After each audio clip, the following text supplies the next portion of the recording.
Hello বন্ধুরা, hello শ্রোতারা, আজকে আপনারা শুনতে চলেছেন আমার কণ্ঠে আমি অর্ঘ্য ভট্টাচার্য। আমার সাথে ঘটে যাওয়া একটা সত্য ঘটনা, সেটাই আজকের আপনাদের কাছে বলবো। এই গল্পটা আমি বানিয়েছি, শোনো তাহলে। 2009 সালের শীতকাল। পশ্চিমবঙ্গের সমুদ্র উপকূল থেকে প্রায় 40 কিলোমিটার দূরে ছিল এক অজানা দ্বীপ।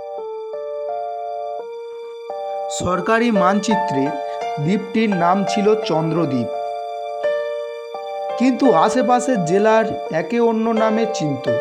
তারা বলতো মৃত্যুর দ্বীপ, কারণ গত 30 বছরে যেই সেখানে গেছে কেউ স্বাভাবিক অবস্থায় ফিরে আসেনি। কেউ ফিরে এসেছে পাগল হয়ে, কেউ নিখোঁজ হয়েছে, আর কেউ আর কখনোই ফেরেনি। এই রহস্যের খোঁজ করতে কলকাতায় এক সাংবাদিক অর্ণব সেন সিদ্ধান্ত নিলেন দ্বীপটিতে যাবেন।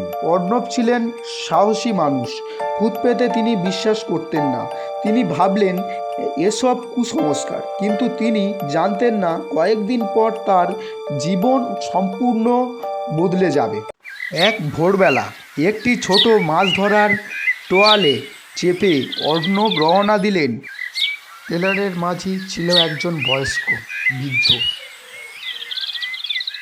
দ্বীপের নাম শুনেই বৃদ্ধের মুখ ফ্যাকাশে হয়ে গেল। বাবু, ওখানে যাবেন না। অর্ণব হেসে বললেন, কেন, ভূত আছে নাকি? বৃদ্ধ কিছুক্ষণ চুপ করে থেকে বলল, ভূত হলে ভয় ছিল না, ওখানে যা আছে সেটা মানুষও নয়, ভূতও নয়। কথাটা শুনে অর্ণব হেসে উড়িয়ে দিলেন। 2 ঘন্টা পর স্টলারি দ্বীপের কাছে পৌঁছলো। দূর থেকে অর্ণব দেখতে পেলেন বিশাল একটি কালো বাতিঘর সমুদ্রের ধারে দাঁড়িয়ে আছে। মনে হচ্ছে বহু বছর ধরে পড়ে আছে, কিন্তু আশ্চর্য বিষয়, বাতিঘরের মাথায় এখন আলো জ্বলছে। যদিও সরকারি রেকর্ড বলছে সেটি 25 বছর আগে বন্ধ হয়ে গেছে। দ্বীপে পা রাখতেই অর্ণব শরীর কেমন যেন শীতল অনুভূতি লাগলো। চারিদিকে অদ্ভুত নীরবতা, একটা পাখির ডাক নেই, একটাও প্রাণীর শব্দ নেই, শুধু দূরের সমুদ্রের গর্জন। হঠাৎ তিনি লক্ষ্য করলেন বাতির উপর অসংখ্য পায়ের ছাপ, কিন্তু ছাপগুলো সব একই দিকে গেছে, সবগুলো বাতিঘরের দিকে। একটাও ফিরে আসার ছাপ নেই। অর্ণবের বুকের ভিতর কেমন যেন কেঁপে উঠল, তবুও তিনি এগিয়ে গেলেন। বিকেলের দিকে তিনি বাতিঘরের সামনে পৌঁছলেন। দরজায় মরচে ধরা, কিন্তু খোলা, যেন কেউ তার জন্য অপেক্ষা করছে। ভেতরে ঢুকতেই তিনি দেখলেন দেওয়ালে শত শত নাম খোদাই করা। প্রতিটি নামের পাশে একটি করে সাল লেখা। 1982, 1986, 1991, 1998, 2008। এগুলো নিখোঁজ মানুষের নাম, যাদের কথা তিনি আগেই শুনেছিল। কিন্তু সবচেয়ে ভয়ের বিষয় ছিল লাস্টের নামটি, 1900 নামের পাশে অর্ণব সেন। এগুলো নিখোঁজ মানুষের নাম, যাদের কথা তিনি আগেই শুনেছিলেন। কিন্তু সবচেয়ে ভয়ের বিষয় ছিল শেষ নামটি, নামের পাশে লেখা অর্ণব সেন, আর তার নিচে লেখা আগামীকাল। অর্ণবের হাত থেকে টর্চ পায়ে পড়ে যাচ্ছে, কারণ সেটাও ছিল তার নিখোঁজ, আর আগামীকাল ছিল তার দ্বীপে থাকার দ্বিতীয় দিন। অর্ণব সেন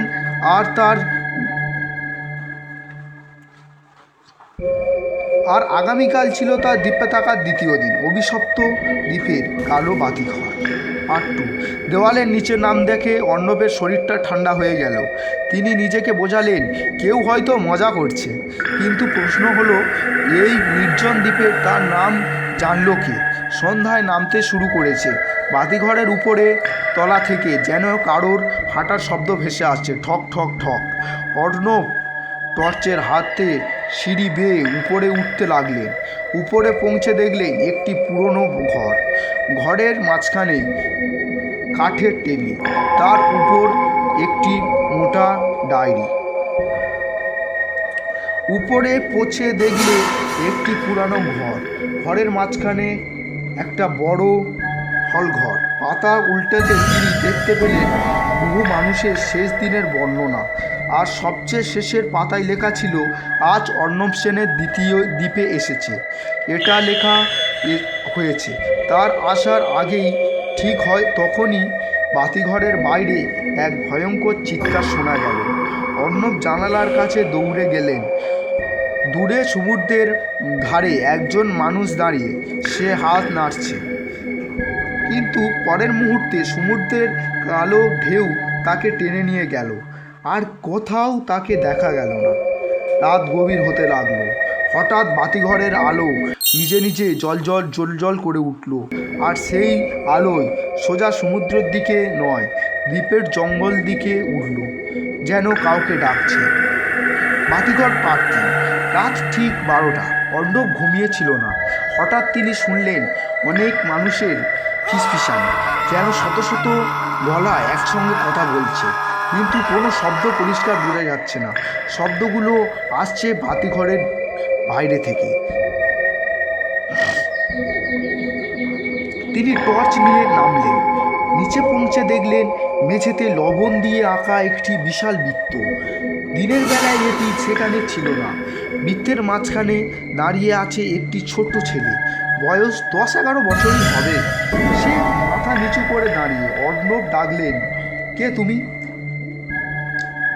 ছেলেটি উত্তর না দিয়ে ছেলেটি ফিসফিস করে বলল, ও জেগে উঠেছে, কে? যে আলো চালান। ঠিক তখনই বাতিঘর কেঁপে উঠল। উপরে কোথাও যেন বিশাল কিছু নড়ে উঠেছে। অর্ণব সিঁড়ি বেয়ে দৌড়ে উপরে উঠলেন, কিন্তু উপরে গিয়ে দেখলেন কেউ নেই। শুধু বাতাসে ভেসে আসছে এক অদ্ভুত গন্ধ, আর কাঁচের উপর লেখা, পালিয়ে যাও। কিন্তু কে লিখল?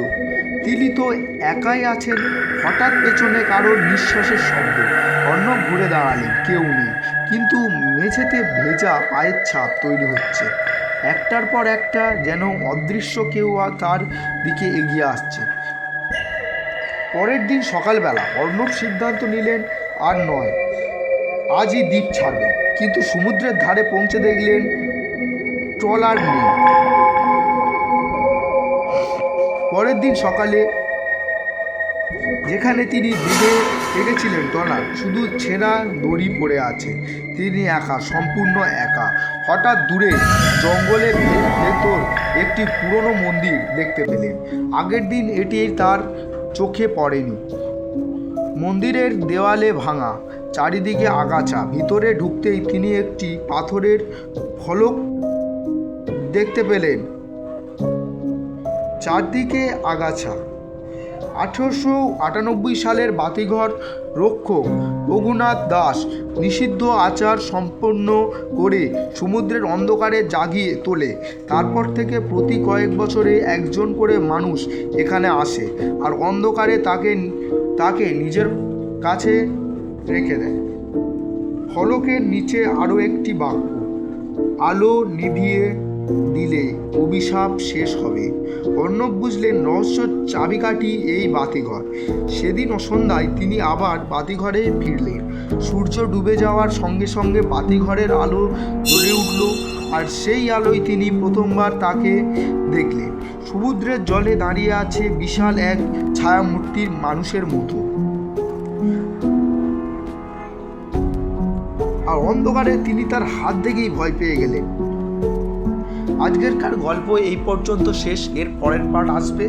আপনারা যদি কমেন্ট করেন তাহলে এর পরের পার্ট আমি আনবো। গল্পটা ভালো লাগলে চ্যানেলটিকে একটু সাবস্ক্রাইব করে পাশে থাকবেন, ঠিক আছে?